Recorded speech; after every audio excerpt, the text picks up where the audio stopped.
apakah Syiah dan Sunni tidak bisa disatukan? Apa yang paling prinsip membedakannya? Ini simple sederhana tentang orang yang mengatakan Syiah itu saudara kita, kawan kita. Abdul Somad itu tak tahu apa-apa dia itu. Syiah itu saudara kita. Kita sholat tarawih. Sholat tarawih, mohon maaf, Bapak Syiah, saya Sunnah. Kita sholat tarawih. Tiba-tiba apa kata si Bilal? Al-Khalifatul Awal Abu Bakrin Siddiq. Apa kata saya? Radhiyallahu an. Apa kata Syiah? Laknatullah alaih. Kalau ada orang berkawan setelah itu, kau laknat tadi Abu Bakar ya? Enggak apa-apa, kita berkawan. Kata Syekh Yusuf Qardawi, aku lama, Syekh Yusuf Qardawi lama ikut namanya takrib, dialog Sunni Syiah. At-takrib bainal mazahib, dialog Sunni Syiah. Kantornya di Kairo. Syekh Qardawi lama ikut, mengeluarkan diri dari takrib. Aku tak bisa bersama mereka. Aku mengatakan Abu Bakar radhiyallahu an, Umar radhiyallahu an, Utsman radhiyallahu an. Mereka mengatakan Abu Bakar laknatullah alaih. Macam mana bisa berkawan? Syekh Ali Jum'ah, videonya ada di YouTube. Saya posting beberapa bulan yang lalu, buka wall saya terus tengok ke atas. Apa kata Syekh Ali Jum'ah waktu dia sedang mengajar di Al-Azhar? Syekh, apa perbedaan kita dengan Syiah? Kata Syekh Ali Jum'ah, setelah ku hitung-hitung ada 5. Pertama, kita mengatakan Al-Quran sempurna. Kata mereka Quran palsu. Kedua, kita mengatakan sahabat Nabi radhiyallahu an. Mereka mengatakan sahabat Nabi laknatullah alaih. 3, kita mengatakan rukun iman itu 6. Mereka mengatakan rukun iman ada imam kepada imam 12. Siapa yang tak beriman kepada imam 12, kafir. Keempat, kita mengatakan Allah itu ilmunya sempurna. Mereka mengatakan Allah tak tahu apa yang akan terjadi. Namanya fada. Namanya bada. Bada ya bedu, bada. Bukan bada. Itu cap bada. Badaun. Artinya Allah tak tahu apa yang akan terjadi di masa akan datang. Namanya bada. Yang kelima, mereka ini taqiyah. Taqiyah menutup-nutupi diri. Waktu saudara kita dari FPI, BPI menangkap ini orang Syiah, ditanya, kamu Syiah ya? Enggak, saya Ahlus Sunnah. Coba sholat. Ditunjukkan ya sholat Ahlus Sunnah. Pas dibuka tasnya, dapat turbah Karbala. Syiah. Saya kamu. Saya Syiah yang moderat. Beda-beda tipis moderat sama mudarat. Untuk mempersatukan umat Islam masih bisa kan Islam mengangkat khalifah. Kalau orang Kristen ada pastor, mereka tetap bersatu Pak Ustaz. Mana pula bersatu? Yang di sini sama yang di Ahmad Yani tak mau. Yang di sini sama Ahmad Yani tak mau. Tak mau, tak ada bersatu. Ini tak mau mengakui. Ini tak mau mengakui Protestan, tidak mau mengakui Benediktus. Benediktus pengganti Franciscus, pengganti Benediktus, pengganti Paus Paulus tidak mau diakui oleh Protestan karena mereka memprotes kepausan. Kenapa tak nikah-nikah? Protes. Kenapa minta ampun pakai kertas? Protes. Karena banyak protes, nanti mereka disebut Protestan. Jadi kalau di masjid bapak banyak sedikit protes, panggil dia, "Hei Protestan." Sik memprotes saja kerja-kerja awam. Mereka tak bersatu. Tahsabuhum jami'an wa qulubuhum syatta. Kalian sangka mereka bersatu, padahal mereka tak bersatu. Nomensen, Katolik, Protestan. Yang di Suriah Maronit, yang di Mesir Koptik, ditambah lagi Ortodok Afrika, ditambah lagi Metodis. Nomensen. Yang belakangan muncul yang baru namanya Saksi Jehovah. Saksi Jehovah mengatakan Yesus bukan Tuhan, hanya Nabi utusan Tuhan. Jehovah tak diakui. Jehovah ini dianggap murtad. Jehovah sekarang sedang terkucil. Ikuti perkembangan mazhab-mazhab mereka. Pertanyaan yang penting, mungkinkah kita mengangkat khilafah? Ya. Masa dalam kitab Musnad Ahmad bin Hanbal kita ini terbagi 5. Yang pertama, masa kenabian. Yang kedua, khulafah Rasyidin. Yang ketiga, muncul Al-Malikul A'id, raja yang menggigit. Yang keempat, raja yang zalim kacau balau. Yang kelima, akan muncul khilafatun nubuwah. Kita ini sekarang masa yang berapa? Ini yang kacau. Yang kacau. Dulu proklamasi, sekarang reklamasi.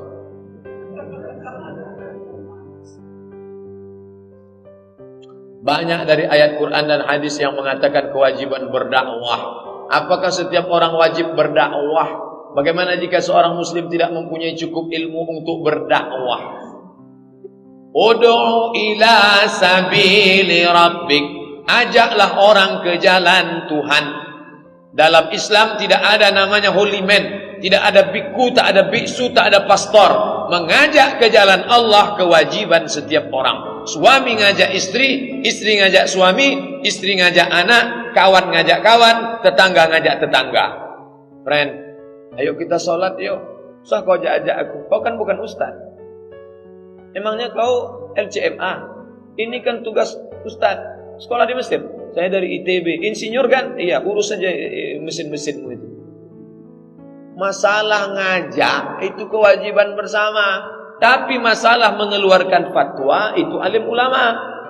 Jadi kalau ada tetangga kawan ngajak sholat berjamaah, ngetuk pintu. Assalamualaikum Pak Haji. Waalaikumsalam. Kita sudah lama mencari nafkah nih Pak Haji. Sisakanlah waktu untuk di jalan Allah. Ayolah ke masjid. Tutup pintu. Oh, cakap kasar lagi. Ajak aja anak istrimu. Kau bukan ustaz. Siapa kamu? Baru ke India, Pakistan, Bangladesh sudah berani ngajak-ngajak saya. Ini orang meluangkan rezekinya. Mereka datang itu dengan titik puluh keringatnya, meluangkan waktunya, meluangkan kesempatan dengan anak istri berkumpul, diluangkannya itu untuk mengajak orang ke jalan Allah. Mereka sedang berdakwah. Mereka inilah yang dai. Maka kalau disebut dai kita Ustaz Abdul Somad, enggak. Abdul Somad tidak pernah mengajak orang ke jalan Allah. Abdul Somad menceramahi orang yang sudah di dalam masjid. Masyarakat ini 10, yang ke masjid itu 5, yang rajin sholat subuh itu 2, yang 2 inilah yang diceramahi sholat. Inti, ini Densus 99 semuanya. Pasukan khususnya itu, yang berdakwah itu mana? Yang masuk ke kampung-kampung, yang masuk. Insya Allah nanti kita akan ajak adik-adik kita yang berdakwah di pedalaman suku Sakai, Talang Mamak, Talang Perigi, suku Akik, suku Laut. Mereka inilah yang dai-dai. Dia tidak LCMA, dia tidak profesor doktor, tidak pernah ke Kairo, ke Makkah. Tapi mereka mengajak orang dari jalan setan ke jalan Allah, dari menyembah hantu kepada menyembah Allah. Inilah dakwah. Masalah mengajak kewajiban bersama. Tapi kalau sudah bicara hukum, tanyalah Dr. Mawardi Muhammad Saleh dalam acara Mufti menjawab. Tanyalah Ustaz Mustafa Umar, tanyalah para ahli fikih kita. Bedakan antara menjawab fikih dengan masalah mengajak. Ajak mengajak, tanggung jawab bersama. Masalah menjawab pertanyaan, aku cuma ngajak sholat. Kalau masalah hukum sholat, kau tanya Ustaz. Ini bedakan. Jangan, oh, ini bukan tanggung jawab kita nih. Sudah ada Ustaz, biar aja lah Ustaz yang ngajak. Apa hukum kerja sebagai tukang eksekusi mati? Sementara itu tugas dari atasan. Berdosa enggak Pak Ustaz? Untuk Indonesia, biar supaya yang menembak itu tidak merasa berdosa, maka dipajang ramai-ramai, tak tahu pelurunya siapa yang punya. Jadi di situ tak dikasih tahu entah peluru siapa. Supaya apa? Supaya secara psikologis dia tak merasa bersalah. Hanya dia tembak. Siapa yang punya tadi? Bukan peluru aku. Aku tak tahu peluru siapa. Pokoknya di antara kita nih yang punya peluru. Itu secara psikologis. Tapi bagaimana dengan yang ada di Jeddah, Masjid Kisos, di Kornes, satu orang megang pedang panjang, langsung kepala, duduknya macam duduk tasyahud awal, tangan diikat ke belakang, tengkuk menunduk, macam batu di belakang, putus, menyembur darah, disemprot bersih. Saya menengok 3 kali. Nengok. Selesai saya menengok tu balik 2 hari tak makan. Hilang selera makan. Pulang dari tempat pemotongan naik taksi, kokar, jamu panjang. Minen entah, dari mana kamu? Ana syuftu al-qisas hada. Saya baru nengok orang qisas. Wallahi ana ma syuftu. Demi Allah saya seumur hidup tak pernah nengok. Kalau dia kokar tegak. Kenapa tak nengok? Tak berani saya. Berani kali kamu. Bagaimana hukum dia itu? Dia sedang menegakkan hukum Allah. Kalau dia tak ada siapa itu? Maka dia tak boleh merasa berdosa. Dia tak boleh merasa menghabisi nyawa orang lain.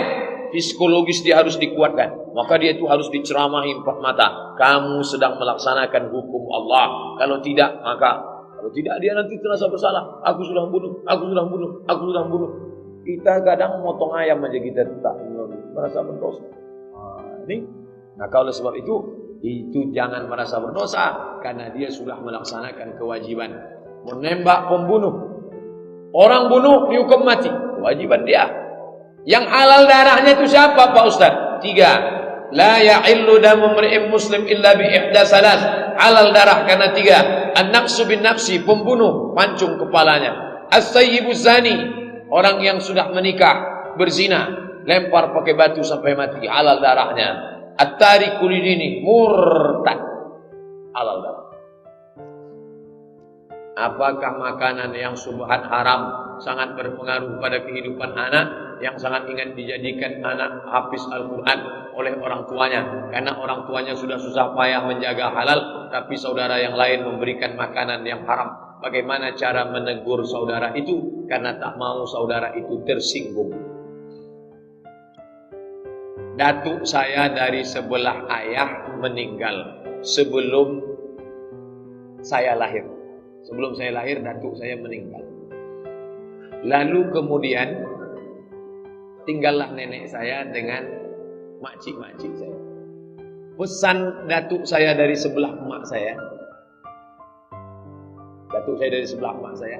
Abdul Somad ini jangan kau kasih makan di rumah neneknya. Mak saya tak paham itu. Ditanyakannya ke saya sekarang. Dulu datukmu berpesan, kalau kau kubawa ke rumah nenekmu tak boleh makan di situ. Kenapalah itu agaknya ya? Saya tanya, kenapa begitu? Rupanya ada satu tanah yang belum berbagi. Dia tak mau cucuku ni nanti makan harta syubhat. Kalau dibuatkannya bubur, nasi, itu dari mana duitnya? Nanti kalau kau bawa Abdul Somad ni ke rumah dia, kau bawa nasi dari rumah, kau suapkan nasi. Jangan sampai mau makan dari neneknya itu. Karena ada tanah yang belum berbagi. Darah yang masuk ke dalam jantung disemprotkan ke otak, lalu darah haram itu masuk ke otak. 20% darah menyembur ke otak. Kalau tidak, tak sempurna, oksigen naik ke otak. Nasiyatin, ubun-ubun. Kazibatin, bohong-bohong-bohong. Khati'atin, dosa-dosa-dosa. Lama saya tak paham kenapa ubun-ubun bohong dosa, ubun-ubun bohong dosa. Sampai akhirnya adik-adik dari Fakultas Kedokteran jurusan otak mengundang saya. Bapak Ibu hadir acara itu, seminar otak. Ustadz, bisa kami undang seminar otak? Saya tak paham. Otak-otak saya tahu. Ustadz, tentang ayatnya aja. Nanti yang menjelaskan ini dokter spesialis otak. Dokter kita selalu juga hadir pengajian kita. Barulah saya mengerti. Rupanya darah ini menyembur ke otak. Otak ini terbagi 4. Otak muka, otak belakang, otak kanan, otak kiri. Yang berpikir itu mana? Otak muka. Darah yang haram tadi menyembur ke otak. Itulah maka pikiran itu kotor. Tertulis Victor, pikiran kotor. Haram, haram, haram. Jangan suapkan makanan haram. Wa ghudhiya bil haram. Ghudhiya bil haram. Setengah mati ustadz mengajar di sekolah tak masuk. Karena masuk haram-haram. Nah, saya sangat prihatin, tersinggung. Tak perlu tersinggung. Nenek makcik saya tak tersinggung. Mak saya bawa nasi, tak pernah tersinggung bawa. Ini anak, karena kalian belum berbagi. Ada tanah, sebagian sudah. Ada satu yang belum kalian bagi. Saya sangat perhatian dengan serial India yang menjamur. Banyak orang tua gemar menonton dengan anak-anak. Bagaimana orang itu Pak Ustadz? Apakah dapat mempengaruhi akidah anak? Komplitlah sudah. nasiyatin kadhibatin khati'ah. Nonton pula putaran. Macam-macam namanya. Oleh sebab itu ini jangan ditonton. Bagaimana caranya Pak Ustadz? Belikan flash disk. Flash disk, isi flash disk itu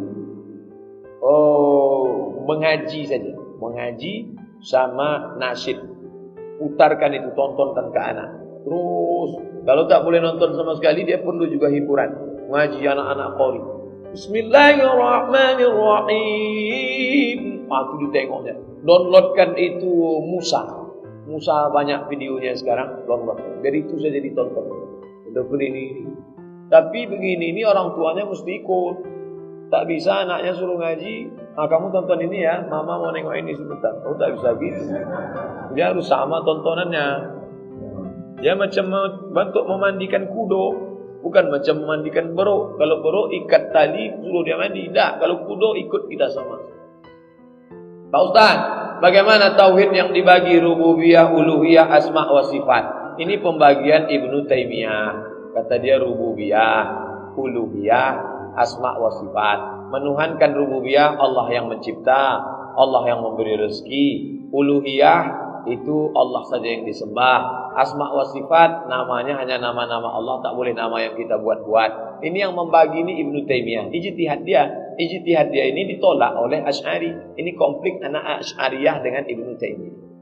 Saya Asy'ariyah, saya tak membagi rububiyah, uluhiyah, asma wa sifat. Bagaimana orang yang meyakini Allah duduk di atas aras? Kafir. Allah di mana? Allah duduk di atas aras macam Abdul Somad duduk di atas. Kafir. Ayat yang mengkafirkannya mana? Dua. Laisa kamislihi syai'un. Allah tak sama dengan apapun. Ayat yang kedua, walam yakul lahu kufuwan ahad. Ustaz sudah bahas dalam tertulis. Sudah. Mana dia?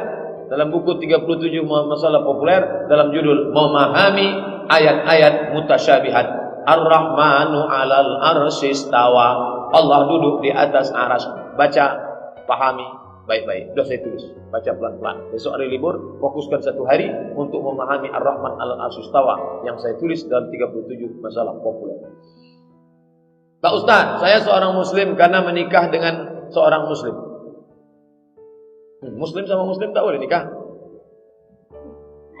Orang tua saya seorang Kristen yang sering membungakan uang. Bank keliling, kredit. Setelah dia meninggal, uang orang tua saya ada 9 miliar di bank. Hasil dari membungakan uang. 5 bersaudara dibagilah uang itu masing-masing. Bagaimana cara saya untuk membersihkan uang riba? Karena saya sudah muslim Pak Ustaz. Uang orang kafir halal. Yang haram itu uang orang Islam. Itulah enaknya jadi anak orang kafir. Kalau bapak dikasihnya halal. Bapak 2 miliar. Boleh. Bapak mau keluarkan zakatnya. Keluarkan zakatnya. Habis itu pakailah. Saya tak mau pakai. Halal. Illa ma qad salaf. Kecuali yang sudah salaf. Salaf itu artinya zaman dulu. Waktu Abu Bakar. Waktu orang kafir itu masuk Islam. Apakah ketika orang kafir itu masuk Islam dikatakan Nabi, hai orang kafir, semua harta yang riba dulu bakar? Tidak. Semua harta orang kafir pencariannya waktu Islam. Setelah dia masuk Islam tidak disuruh Nabi bakar. Karena dia ulang dari nol, dosanya saja bersih, tapi hartanya itu tidak diulang dari nol. Mana hadisnya bahwa Nabi menyuruh orang kafir yang masuk Islam semua hartanya? Maka harta dia itu kalau mereka membagi bapak, tak marah dia bapak masuk Islam, maka halal itu bagi bapak. Sedekahkan, keluarkan zakatnya, infak, wakaf, sedekah. Kalau zakat mal boleh tak kita berikan kepada anak yatim yang susah dan orang yang tak punya penghasilan?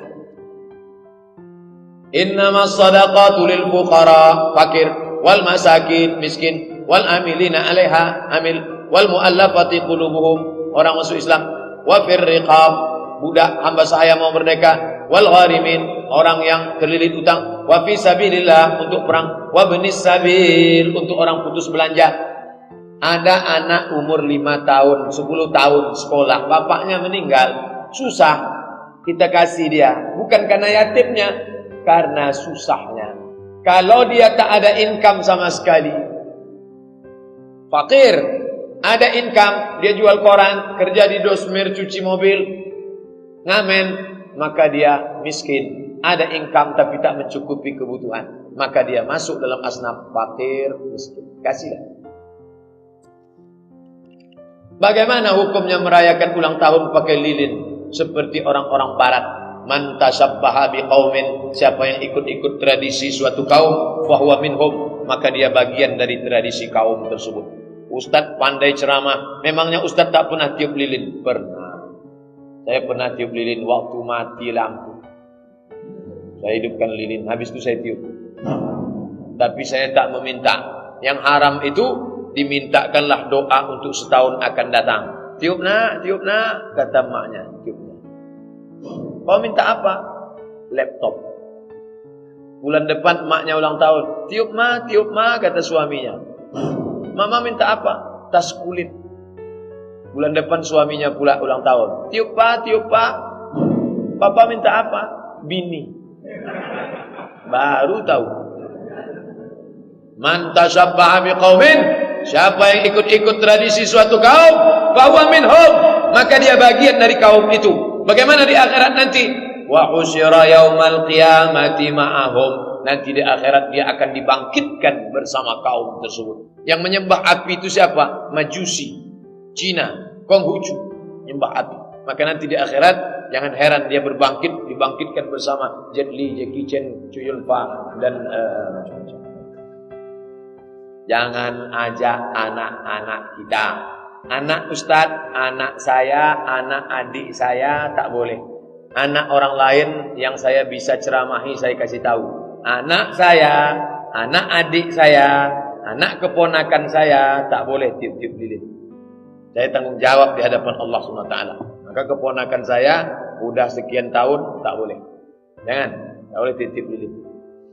Di beberapa tempat ada yang menganggap bahwa ada hari-hari, bulan-bulan yang tak baik, bahkan dilarang melakukan acara pernikahan. Misalnya bulan Zulqa'dah, semua bulan baik, semua hari baik, nikahlah. Bulan Zulhijjah, nikahlah. Bulan Zulqa'dah, nikahlah. Bulan Syawal, nikahlah. Nikahkan anak, nikah. Ini semua kebaikan diberikan Allah Subhanahu wa taala. Apa hukum pendapat itu Pak Ustaz? Kalau sampai diyakininya rusak tauhidnya.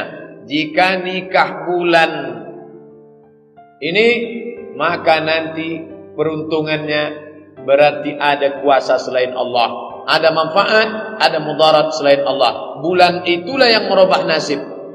Ini namanya ilmu nujum, perputaran matahari berpengaruh kepada nasib. Haram, tak boleh. Bolehkah menghadiri undangan pernikahan non muslim? Acaranya di mana? Acaranya di Hotel Pangeran. 2 tempat. Untuk makanan muslim, untuk makanan non muslim.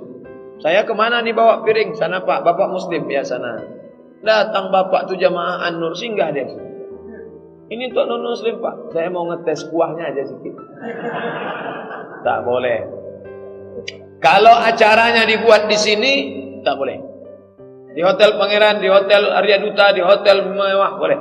Di rumah dibuatnya 2 kemah, kemah muslim, kemah non muslim, boleh. Acara misanya jangan datang. Datang, selamat, pulang. Tapi kalau dibuat acaranya di sini, jangan. Kenapa? Menimbulkan fitnah, syubhat. Tiba-tiba Ustaz Abdul Somad lewat. Saya tengok mobil Bapak parkir di situ.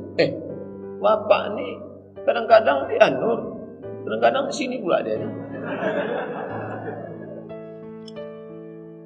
Ustaz, saya sering baca Quran, artinya janganlah kalian menjual ayat-ayat kami dengan harga murah. La tashtaru bi ayatina bi ayatillahi zamanan qalila. Jangan kamu jual ayat-ayat Allah dengan harga yang murah. Ayat ini ditujukan kepada siapa? Orang Yahudi yang menulis Alkitab. Alkitab tak boleh ditulis sembarangan, maka ditulis oleh pendeta-pendeta. Maka mereka itu disebut dengan namanya pendeta Al-Qiddis, Holy Man, orang suci. Setelah ditulisnya, dijualnya ini dengan dunia. Dijual. Surat pengampunan dosa. Kamu berdosa? Ya, nih. Ada namanya kursi pengampunan, ditutup pakai kelambu. Ngakulah. Saya pendeta sudah sekian dosa. Ya. Bagaimana nih? Keluarkan surat. Nah, Tuhan sudah mengampuni. Bayar berapa? Bisa diskon? Bisa. Inilah yang tak disetujui Martin. Datang orang Jerman namanya Martin Luther. Kata Martin Luther, masa dosa bisa diampuni pakai surat dibeli? Akhirnya Martin protes. Martin dari Jerman protes. Maka si Martin itu digelar orang Protestan. Martin aja tak setuju, apalagi kita. Nah, itulah ceritanya. Rupanya ini mengikut kepada orang Islam. Siapa orang Islam yang menjual-jual ayat untuk kekuasaan? Tolong Ustaz carikan dulu ayat yang kira-kira menghalalkan kerja saya nih. Oke Pak, wani piro. Nanti saya carikan dalilnya. Assalamualaikum. Waalaikumsalam. Ini Ustaz Abdul Somad. Iya, kami mau buat baleho Pak Ustaz. Terus mau kami tulis An-Nisa imadul bilad, perempuan tiang negara. Idza salaatil bilad, kalau perempuan baik maka negara jadi baik. Wa idza fasadatil bilad, kalau perempuan jahat negara jadi jahat. Hadis riwayat. Kami bingung ini riwayat siapa Pak Ustaz? Itu bukan hadis. Allah tolonglah Pak Ustaz. Ini penting untuk calon anggota legislatif kita. Itu bukan hadis. Tapi ada ustaz yang mengatakan hadis. Tanya dia. Itu bukan hadis. Sampai mati kalian cari di kitab tak akan ada. Itu bukan hadis. Itu tak siapa yang buat-buat. Kalau saya mau jahat, itu ada tuh dalam kitab semua. Kalian bayar aja sama saya agak 10 juta. Nanti saya carikan insyaallah. Itulah yang menjual-jual ayat Allah Subhanahu wa taala. Jangan kau jual dengan harga yang murah. Seberapapun harga di dunia ini murah. Kenapa? Karena di akhirat akan ada balasan. Khairum minad dunya wa ma fiha, lebih baik daripada dunia dan isi. Apakah dibolehkan kita bermain trading saham? Apapun nama transaksinya, sampai akhir zaman nanti terus mengalami perkembangan pesat. Maka kalau selamat dari 3 halal, tidak ada ghish, tipu, tidak ada zulm, aniaya, tidak ada gharar, gambling, ketidakpastian, halal. Kalau ada ghish, ada zulm, ada gharar, haram. Pikirkan sendiri, renungkan sendiri, ada tak yang 3 itu? Kalau ada, haram. Mustikah 3-3-nya? Tidak, ada saja 1. Gharar, gambling, ketidakpastian, ghish, tipu, zulm, aniaya, haram. Anak saya sudah meninggal dunia, innalillah. Ayah saya sudah meninggal dunia, innalillah. Ibu saya masih sehat, alhamdulillah. Punya tanah, dapat dari warisan orang tuanya. Ibu saya masih sehat, punya tanah, dapat dari warisan orang tuanya. Tanah tersebut kemudian dibangun ayah saya rumah. Paham? Tanah punya ibu, rumah punya ayah. Apakah tanah dan bangunan tersebut menjadi warisan buat kami sebagai anak-anaknya? Tanah itu tetap punya almarhumah ibu. Karena orang menikah hartanya tidak otomatis berpindah. Jangan katakan ketika kita nikah sama istri kita, lalu kita katakan, Adinda, sejak hari ini kau adalah istriku dan aku adalah atasanmu, maka semua hartamu yang kau dapat dari bapakmu, datukmu, moyangmu itu semua sudah punya aku. Ajarkan anak-anak perempuan kita, kalau kau nikah nak, hartamu tidak jadi harta suamimu, harta masing-masing. Oleh sebab itu tanah itu punya ibu yang masih hidup. Rumahnya, nah itu terserahlah bagaimana. Mana bisa kami jual rumah tak? Musyawarah, jangan berkelahi. Wa amruhum syura bainahum. Duduk bersama, duduk. Saya diundang. Ustadz datang ke rumah kami, insya Allah datang. Saya sangka undangan kenduri makan-makan, rupanya 2 kelompok mau berkelahi masalah harta warisan. Siap mau menerkam. Mereka cuma ngundang wasit aja.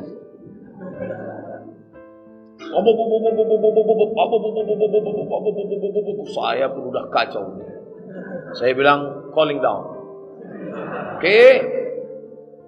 Saya diundang ke sini sebagai orang yang dianggap paham agama, maka izinkan saya bicara. Almarhum meninggalkan ini begini-begini, yang ini dapat jatah begini-begini. Kalau kalian dengar cakap saya ini, pakailah. Kalau kalian tak dengar cakap saya ini, pergilah kalian ke pengadilan. Itu yang dapat saya sampaikan. Terima kasih atas segala perhatian. Assalamualaikum warahmatullahi wabarakatuh. Saya pun pulang. Seminggu sesudah itu datang telepon dari kelompok yang ini. Alhamdulillah Pak Ustaz, sudah lembut hati kami. Datang pula kelompok ini. Sudah lembut hati. Alhamdulillah. Kalau tak mau, pergi ke pengadilan. Selesaikan. Menang jadi arang, mati kalah jadi abu. Nah, ini agama ini menyelesaikan musyawarah. Jangan selesaikan dengan kepala panas. Ustaz, bagaimana hukum masjid yang terdapat kuburan di bagian depan mihrabnya? Seperti Masjid Ar-Rahman. Apakah sah solat di sana Pak Ustaz? Sah. Ada Ustaz yang mengatakan tak sah. Kalau tak sah, maka tak ada yang sah solat Bapak Ibu di Masjid Nabawi. Karena di situ ada makam Nabi. Itu kan Nabi Pak Ustaz. Kalau Nabi tak apa-apa. Di samping Nabi ada Abu Bakar. Di samping Abu Bakar ada Umar. Tapi kata Ustaz kami tak sah. Dicampur aduknya. Jangan campur adukkan antara tiga. Yang pertama, solat di masjid yang di sekelilingnya ada kubur. Dua, solat menghadap kubur. Tiga, menjadikan kubur sebagai masjid. Wow. Yang dimaksud Nabi itu mana? Jangan campur aduk antara tiga. Yang dimaksud Nabi, la'anallahu al-yahud wan nasara. Allah melaknat orang Yahudi dan Nasrani. Kenapa Allah melaknat? Ittakhadhu qubur anbiya'ihim masajid, karena mereka merubah makam-makam orang soleh dijadikan sebagai masjid. Ini makam. Diratakan makam itu, dibuat masjid di atas. Itu yang tak boleh. Untuk ngalap barokah. Sampean Arab nanti, Arab ngalap barokah. Maka kubur, ini kubur Abdul Somad, diratakan dengan ekskavator, dibangun masjid di atas. Masjid As-Somad. Siapa yang sholat di atas, itu yang dilaknat Allah itu.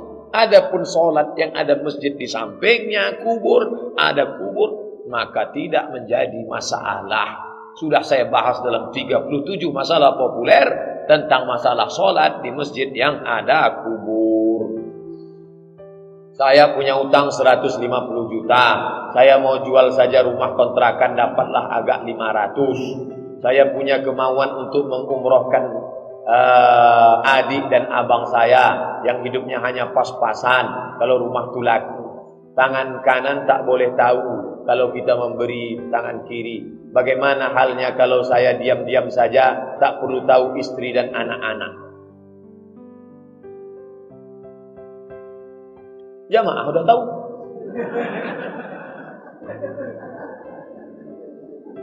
Ini masalah berumah tangga ini. Istri itu macam tulang rusuk yang bengkok. Kalau bapak paksa, nanti dia patah. Kalau bapak ikut, bapak jadi bengkok. Berapa banyak orang bengkok gara-gara bini bengkok. Tak bisa menolong saudara bengkok, maka dudukkan bersama. Seorang ibu datang kepada anaknya, "Nak, aku tak ada beras mau masak di rumah, nak. Tolonglah aku kasih duit. Mak mau minjam berapa? 100.000. Tunggu ya mak, aku tanya istriku dulu." Kalau ada anak macam ini, kasih tahu ke saya, biar saya pukul kepalanya. Ini tak cocok diceramahi lagi. Emaknya yang mengandung dia 9 bulan 10 hari, meregang nyawa mak itu melahirkan dia. Mau ditanyanya pula bininya dulu yang jumpa dia setelah umur 25 tahun. Entah anak siapa dia, entah dia anak siapa. Hanya diikatkan dengan akad aku terima nikah dengan mahar sebetul cincin emas tunai. Oh, ini orang tak mengerti. Ustaz ini marah karena ini atau marah karena belum sarapan pagi? Jadi anak perempuan ibu kasih tahu dia, "Anakku, kau nanti jadi istri orang. Kau ikut dia, tapi dia itu ikut maknya. Kalau sesuai dengan tuntunan syariat Islam. Anakku, kau punya 5 hak, nak. Apa hakku, mak? Suamimu wajib memberi kau 5. Makan, pakai, tempat tinggal, perhatian, pendidikan. Makan, pakai, tempat tinggal, pendidikan, perhatian. Masalah dia mau membelanjai orang tuanya, hasil dari usaha dia, itu bakti dia, nak. Tak usah kau urus-urus.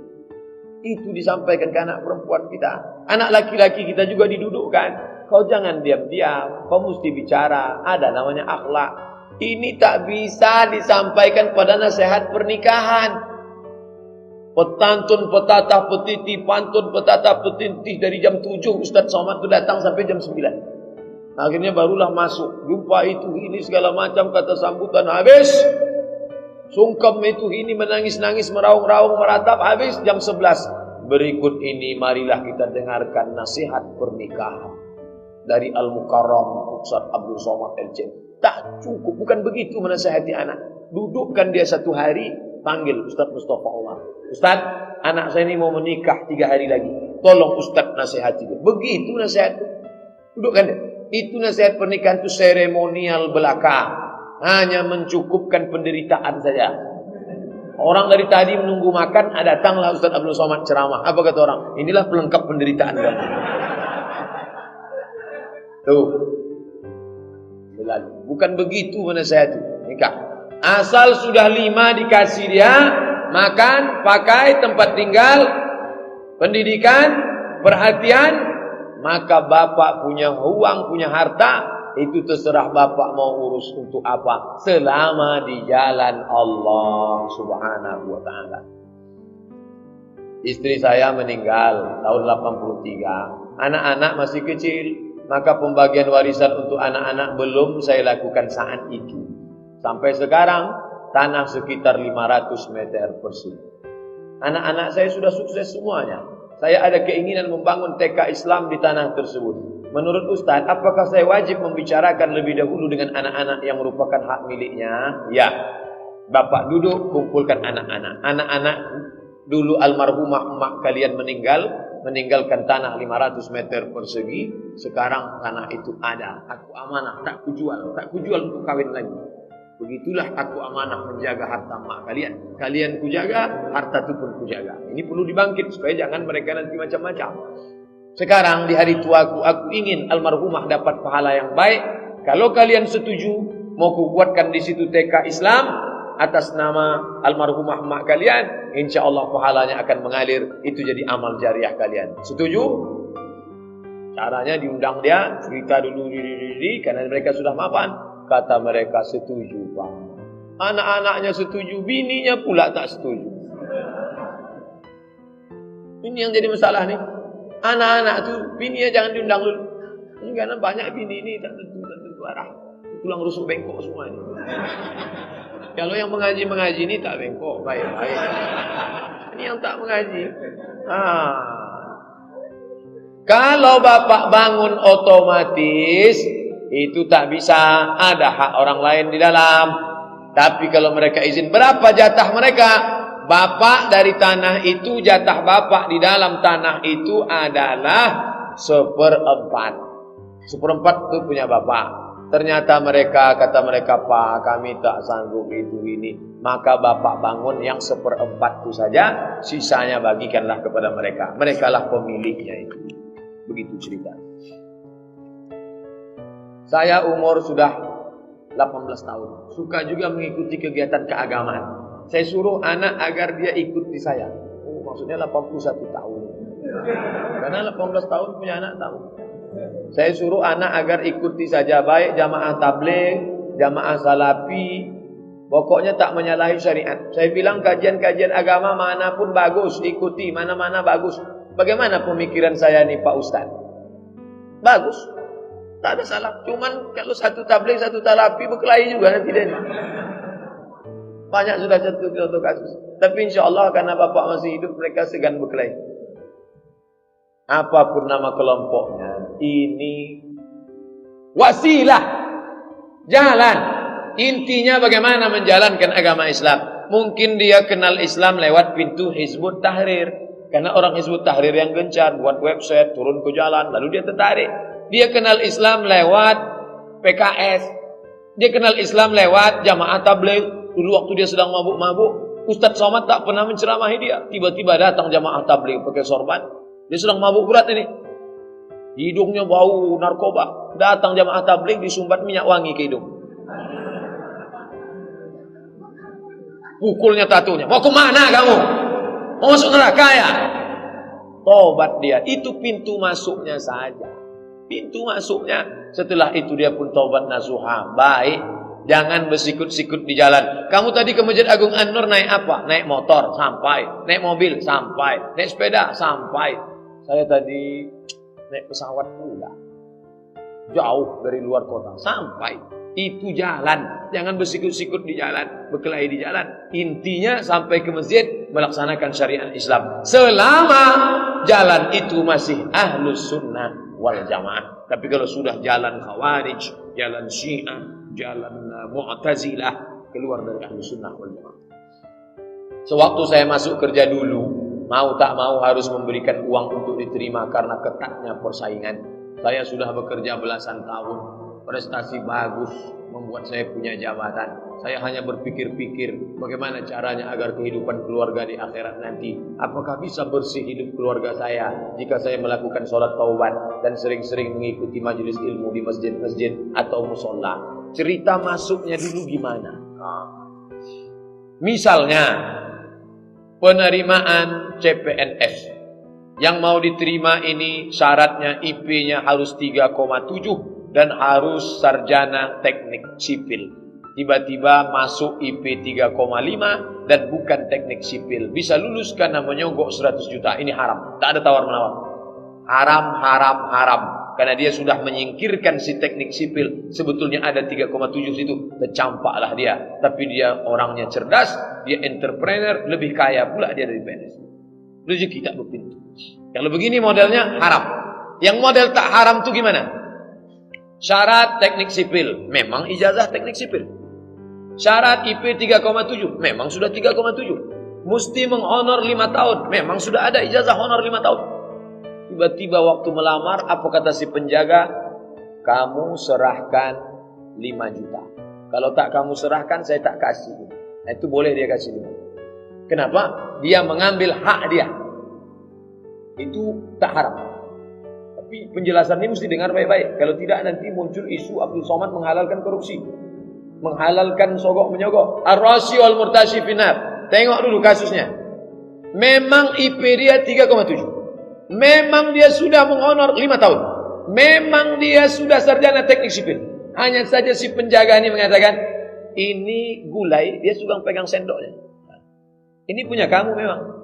Iya, marilah kasih ke piring saya. Wani piro sampean. Mau berapa? 5 juta. Bayarlah.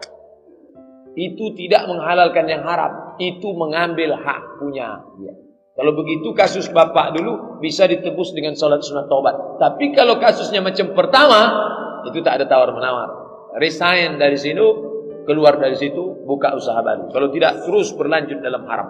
Ini tolong penjelasannya jangan dikat, jangan dipotong. Nanti muncul fitnah. Abdul Somad dah banyak betul fitnah. Capek yang mikirnya. Saya belum pernah melakukan sholat istikharah. Karena saya masih bingung untuk memperkirakan bagaimana tanda-tanda yang harus dipilih nantinya. Tolong Pak Ustaz. Sholat sunat 2 rakaat. Niatnya tolong kasih aku signal ya Allah. Mana yang mau kupinang ini? Yang satu kaya tapi muka pas-pasan. Yang satu cantik tapi biasa-biasa saja. Allah. Kata Pak Ustaz nanti ada getaran. Mana yang nampak kau bergetar? Dalam Pak Ustaz. Dua-duanya bergetar. Di saat tenang, dalam tak ada signal. Kalau kepada Nabi namanya wahyu. Kalau kepada orang namanya ilham. Apa itu ilham? Isyaratun khafiyatun yuqzafu fi qalbi abdi. Satu isyarat yang halus masuk ke dalam hati hamba. Tak bisa pada saat ramai, pada saat tenang duduk. Datang. Tanya pendapat orang, garis kertas ini 2. Garis 2. Plus minus. Kalau aku putuskan ini untuk. Ini rugi-ruginya. Sekarang aku bingung, aku mohon petunjukmu ya Allah. Allah akan berikan. Janji Allah. Nabi berjanji. Kalaulah itu tak ada, berarti Nabi pembohong. Kalaulah itu tak ada, berarti batal ayat. Walladzina jahadu fina. Orang yang bermujahadah mencari jalan kami. Lanahdiyannahum subulana. Kami akan menunjukkan jalan kami. Tinggal satu lembu sembako. Karena rumah saya dekat musola, maka saya melakukan sholat rawatib selalu di rumah. Kadang-kadang ada juga terjadi menjelang sampai di rumah, angin keluar, saya ambil wudhu lagi. Apakah boleh Pak Ustaz? Sholat sunat rawatib di rumah bagus. Nabi sholat sunat rawatib di rumah. Jarak rumah Nabi ke mimbar 25 meter. Ini mimbar, jalanlah 22 meter. Oh, 22 meter itu rumah Nabi. Kalau ada rumah bapak 22 meter dari mimbar, sholat lah. Atau dia dekat pakai sepeda motor atau naik sepeda atau jalan kaki cepat, sholat sunat rawatib. Abdul Somad sholat sunat rawatib. Kalau masjid dekat rumah, saya di rumah. Kadang-kadang saya di masjid. Menjelang sampai di rumah, rawatib selalu di rumah. Kadang-kadang ada juga terjadi menjelang sampai di rumah angin keluar. Saya ambil wudhu lagi. Ya boleh. Rawatibnya di rumah, habis itu ambil wudhu lagi. Jangan menahan kentut. Tahan kentut sampai biru muka nahan kentut. Jumpa sama kita pun, belain wajah bapak ini. Adalah Pak Ustaz. Saya bekerja sebagai manajer di perusahaan BUMN. Uang gaji, bonus dan lain-lain halal. Saya pergunakan untuk makan, sekolah anak-anak, buat rumah, investasi dan lain-lain bermanfaat dunia dan akhirat. Alhamdulillah. Sementara saya mendapatkan banyak uang juga dari kiri kanan. Setidak-tidaknya agak kelabuan.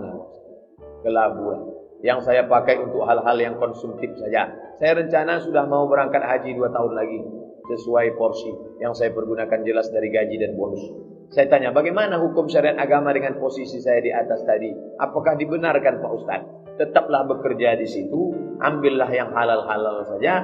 Adapun yang abu-abu tadi, kalau bisa tak diambil, tak usah ambil. Tapi kalau atasan maksa, ambillah. Kalau tak kamu ambil, ini akan dikembalikan kemana? Ke negara, tak jelas ini segala macam. Ambil saja, tapi jangan bawa pulang ke rumah.